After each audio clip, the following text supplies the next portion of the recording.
Hi friends, మొహరో recipe అండి. చూడండి gold కలర్లో ఎంత బాగా వచ్చినాయో. ఇప్పుడు ఒక కప్పు హాఫ్ కప్పు బెల్లం తీసుకొని కొంచెం వేడి వాటర్ పోసుకోవాలండి బెల్లం కరగటానికి. ఇప్పుడు సోంపు ఒక హాఫ్ టేబుల్ స్పూను, ఇలాచీ పౌడర్ హాఫ్ టేబుల్ స్పూను. ఆ బెల్లం అంతా మెల్ట్ అవ్వాలండి. ఒక కప్పు మైదా, హాఫ్ కప్పు బొంబాయి రవ్వ, పావు కప్పు ఎండు కొబ్బరి.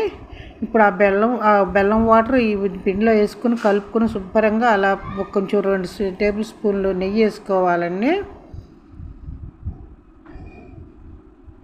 ఇప్పుడు పొయ్యి మీద ప్యాన్ పెట్టుకొని ఒక 2 స్పూన్లు ఆయిల్ వేసుకొని అలా చేసుకోవాలండి.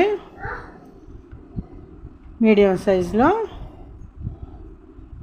డ్రై ఫ్రూట్స్ వేసుకున్నానండి. జీడిపప్పు, బాదం పప్పు, గుమ్మడి పప్పు,